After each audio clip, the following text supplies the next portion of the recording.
Okay, bad news. You got taken. No time to explain. Let's just get out of here. So you find yourself in a dark cell with a dirt floor and a small window at twice your height. There's no food or water, but there's a shovel. Why did they leave the shovel? Don't ask me, I don't know. Just be happy you have it. However, you can't dig your way out because the walls go a long way underground. So, how do you get out?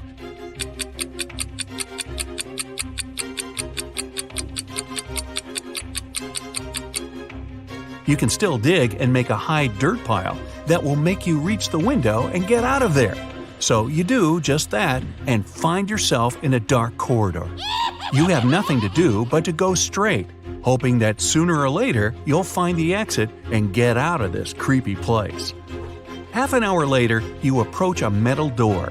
You have to enter the passcode, but here's a hint. Berlin, 600. Paris, 400. London, 600. Rome, 200. Toronto, what's the passcode?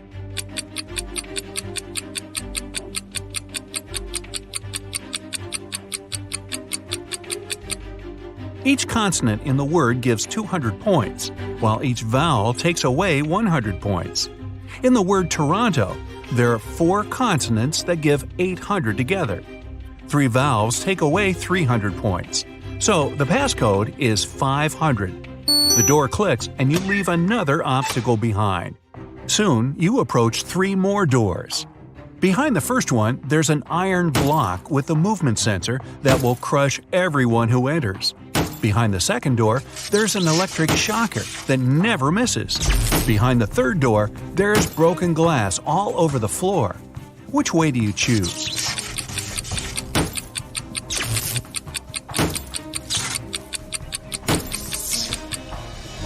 You pick the third door, obviously. You're wearing some boots, right? So, walking on the glass is definitely not going to be too hard of a task. You follow the tunnel till you reach the next room. As you step in there, a metal cage falls down from the ceiling and traps you inside. However, there are 3 buttons there. The red button will open the cage, but it'll also open a door with a hungry lion. The blue button will fill the cage with water for 10 minutes, and only then will it open the door.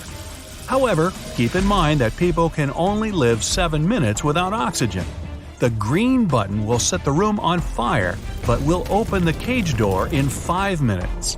Which one do you choose?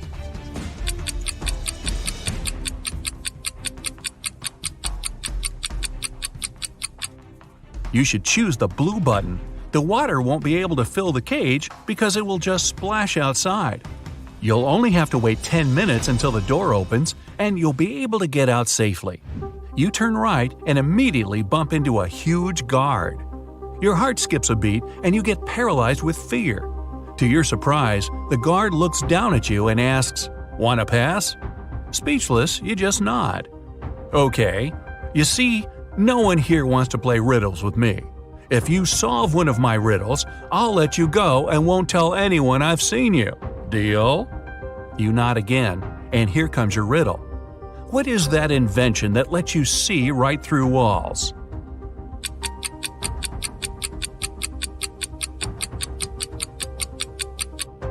That's a window, of course. The guard smiles and says, "Beware of the vampires." Then he moves aside, letting you go. Wow, that was close. And vampires? This gives you chills, but you have to keep moving and get out. And again, another door that requires a passcode. Can you crack it? There's a hint again. You should continue the sequence. OTTFFSSENT.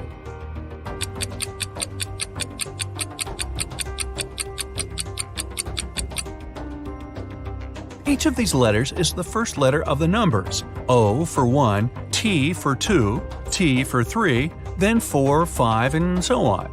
The last stands for 10, so the next 4 are E, T, T, F, 11, 12, 13, and 14. Yep, that's correct. The door clicks open. Move! You get into a huge dark room. All the light comes from the candles the room is filled with. The problem is that there are 4 ways, and again, you don't know which one to take. Suddenly, each of the doors opens and 4 people walk into the room. There are 2 men, 1 woman, and 1 teenage girl. They all say they're prisoners too, and the other 3 are vampires. Who do you trust?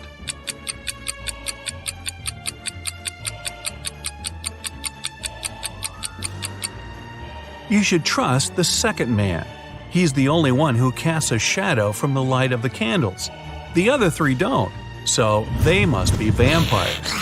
So you rush to the man and you shut the door behind yourself. It'll probably slow them down for a while. As you're running, the man tells you he's been here for at least 3 days. The next obstacle is something he couldn't solve by himself, so he couldn't get out. There's just one try, and if you fail, the exit gets blocked for 24 hours. Finally, you come across another door with a robot guarding it. To let you go, the robot needs you to say the password. The tricky thing is that the password is different each time. The man said that as he was hiding in the room, he saw the vampires passing it twice. The first time, the robot said 12, and the vampire said 6. The other time, the robot said 6, and the vampire said 3. When the man approached the robot the last time, the robot said 8. The man replied 4, but the robot didn't let him in. The door got blocked, so it wasn't the right answer. You nod and approach the robot. The robot says 4. What is your answer?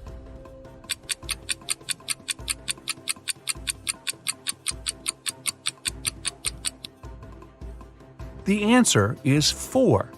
The rule isn't dividing the number by 2, but saying the number of letters in the word. Your answer is accepted. The robot opens the door and lets you go.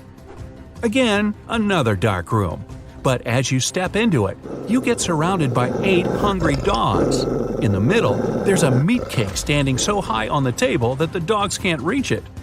To calm them down and make them your friends before they make you their dinner, you have to feed them the cake. But here's a tricky thing.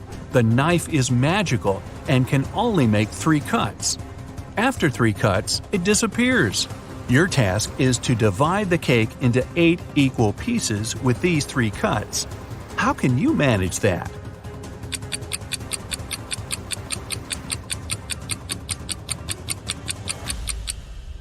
With 1 cut, you cut the cake in half and get 2 pieces. Then you make another perpendicular cut and get 4 pieces. With your last move, you have to cut the cake in the middle horizontally, splitting each of the 4 pieces into 2 at once. Great job! Now, give each of the dogs a piece of cake and get out of there immediately. You rush to the door and lock it behind yourselves. You're in a tunnel again, and this time there's no light at all. You move in complete darkness, putting your hand to the wall so that you know where to go. You walk like that for at least half an hour when, finally, you see some light. You run towards it and come across another massive door that requires a passcode. Luckily, there's a hint again, but there will be 2 questions appearing one by one. To get the passcode, you have to solve both of them and put the answers together. Ready? How many months have 28 days?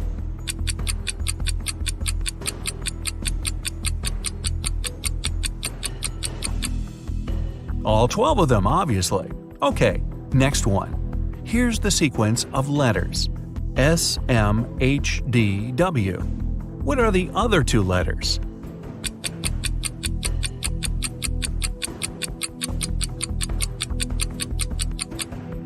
S stands for seconds, M for minutes, H for hours, D is for days, W is for weeks. So the next letters are M for months and Y for years. And the full passcode is 12MW. The door clicks and you're outside. Finally! There's actual air and sun. But before you start thinking about what happened and what to do next, a police officer comes up to you. With him, there are 2 ladies wearing paper bags over their heads. "Sir, are you Mr. Jones?" the police officer asks. You reply, "That's you exactly." However, the police officer looks suspicious. Well, we can't know for sure that you're not one of these criminals pretending to be someone else, so we have to test you. One of these ladies is your bride. Tell us which one it is." And now, you finally remember what happened. It was your wedding morning. You were about to get married, and then you found yourself in that dungeon. Well, the problem is that you haven't seen your wife-to-be wedding dress yet, so you can't even tell which one is the right one. Is there any other way to tell? Think carefully. With their faces covered, these girls are absolutely identical.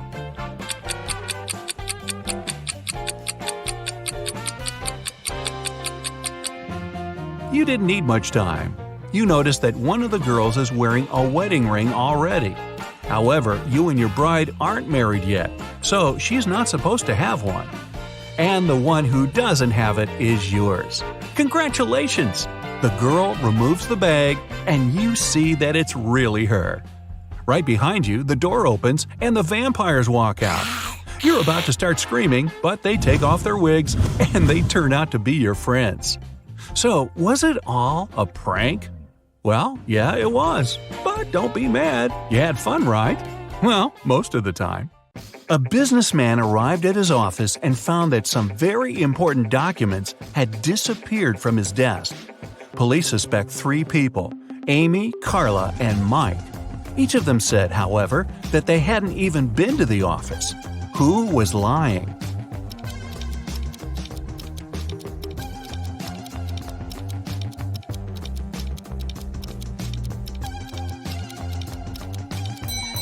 It was Mike. Both Amy and Carla are wearing high heels, while the dirty footprints on the floor were clearly left by sneakers. The king of a faraway kingdom was getting old and started to think of announcing his heir.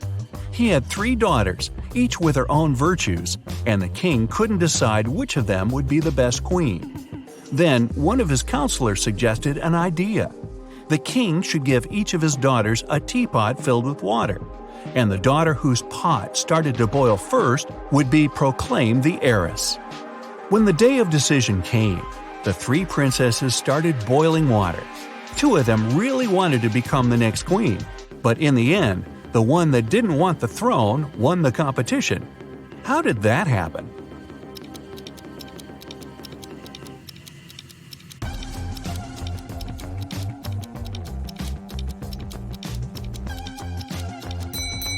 The 2 princesses who lost were a bit too eager.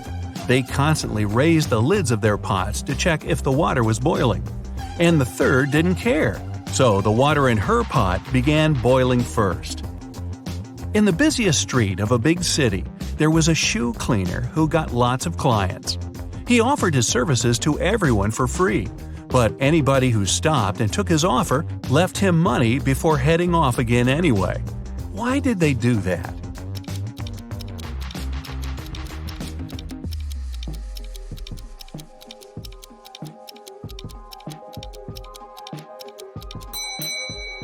He cleaned only one shoe for free, and if the client wanted their second shoe cleaned, they had to pay.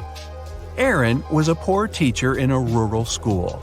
On the 13th of February, the day before St. Valentine's, he unexpectedly received a letter saying that his rich great-aunt had left him a huge inheritance. The next day, 3 of his colleagues, Sarah, Carrie, and Martha, sent him love letters.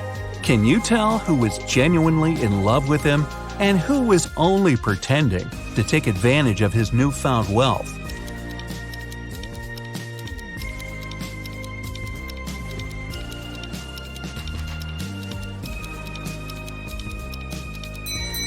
Carrie was the honest one.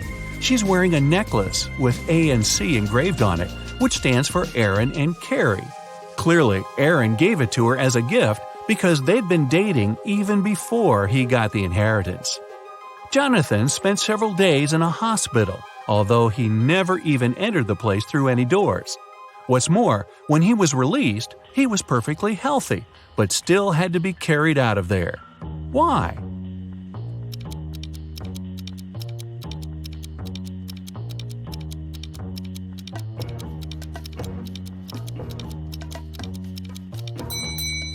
Because Jonathan was a newborn baby.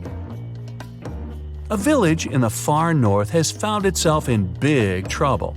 Someone has poisoned the lake, which was the only source of drinking water for the dwellers. When the police arrived to the place, all they saw was a set of weird prints on the snow. There were footprints between two parallel lines. They didn't know the name of the culprit, but they at least knew who they had to look for. Can you follow their logic?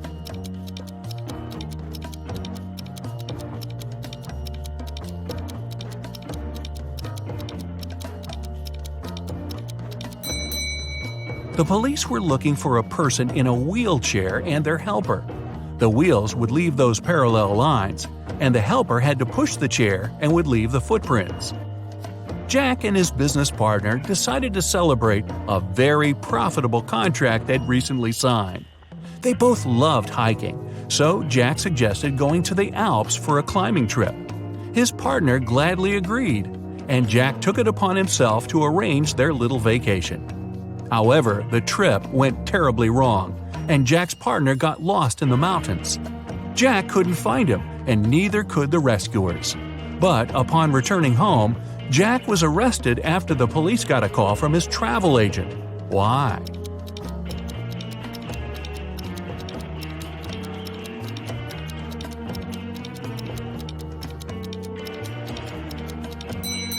The travel agent told the investigators that Jack only bought one return ticket for himself. For his partner, he bought a one-way ticket. Someone had broken into Mr. Jenkins' house and taken all his valuables while he was on vacation. His neighbor, Mr. Brown, called the police to tell them about it because he'd witnessed the event. He said he'd come back from work late and saw the lights were on in Mr. Jenkins' house. Mr. Brown knew his neighbor was away, so he carefully approached the window to look inside. The glass was frosted over, so he breathed on it to melt the ice and saw a man in a gray hoodie stuffing valuables into a blue backpack. Then Mr. Brown ran home and called the police. The officers listened to the story and immediately arrested Mr. Brown. Why?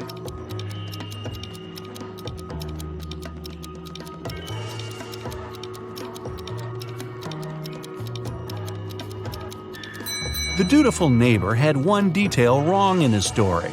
Windows become frosted over from inside. Then how could he have melted the frost with his breath from the outside? One rainy morning, Miss Riley left her house in a hurry and forgot some very important documents on her desk. She came back in an hour, but the document was gone. She gathered everyone who was in the house that day and questioned them. Ryan, the cook, said he'd been preparing dinner and didn't even set foot in Miss Riley's room. Sal, the janitor, said he'd only come in, turned on the lights to see if cleaning was needed, and left. Rose, the gardener, said she'd been busy watering the plants outside and didn't come into the house at all. Who took the document?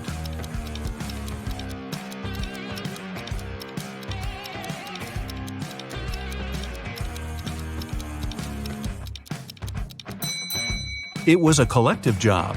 All of Miss Riley's employees were guilty.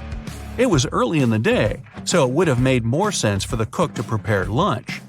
For the same reason, the janitor wouldn't have needed to turn on the lights.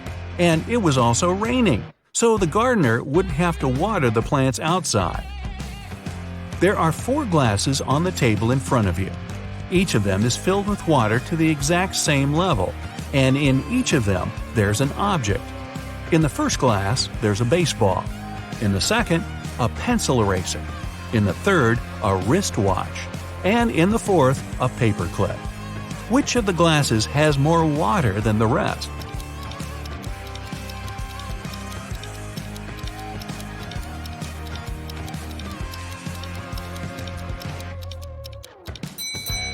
The fourth glass. If you take out the objects from their glasses, the water level will drop because they'll stop taking up the volume. The paperclip is the smallest object, so there's more water in that glass. Humanity is coming to its end. The last man on Earth is going about his day, working the field, gathering wood for the fire, making supplies for the winter.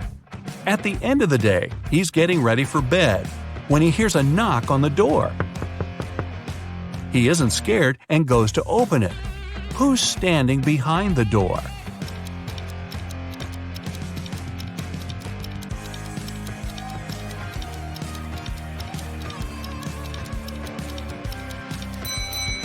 A woman.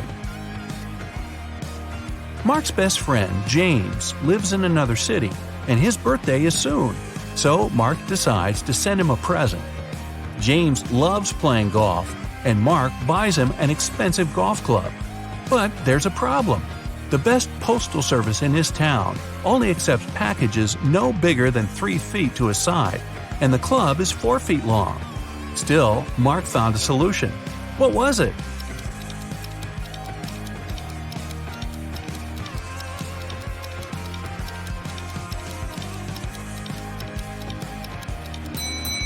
Mark bought a square box with a side of 3 feet and put the club inside it diagonally.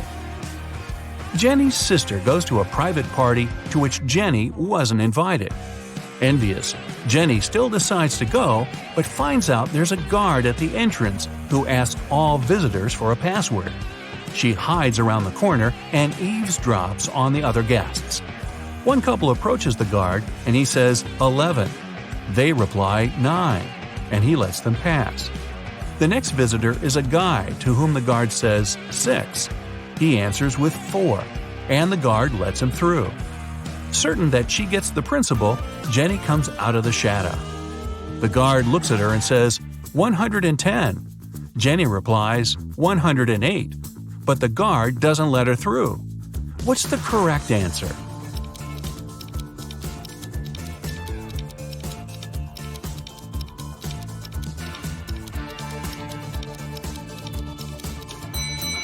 The answer's 90. If you write 11 in Roman characters, it'll look like this, XI. 9 is its mirror image, IX. Same with 6 and 4. With 110, it's CX, and 90 is XC. A man came to the police claiming that a very valuable briefcase was forcefully taken from him in the street. When an officer asked the man if he could describe the person who had done it, the man said he was wearing a full motorcycle outfit, leather pants, a thick leather jacket, and a helmet. The culprit tore the briefcase from the man's hands, hopped on his motorbike, and left. Still, the man noticed the criminal drop something and picked it up. Turned out it was his glasses. The man took them to the police as evidence. After a few more questions, the man was taken into custody for fraud. Why?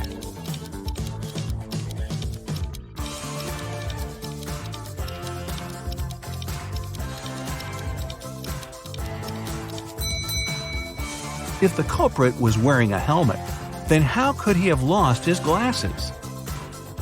A married couple were staying at a hotel. One night, they had an argument, and the man went out to cool off but forgot both his room key and his phone.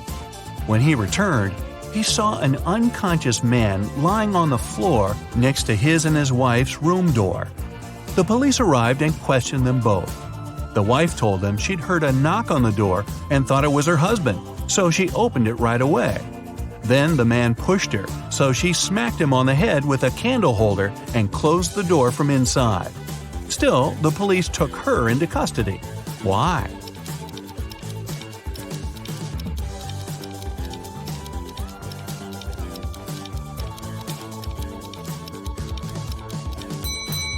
The woman thought it was her husband, but still approached the door with a candle holder in her hands. That means she wanted to hit him with it in the first place. Lights out.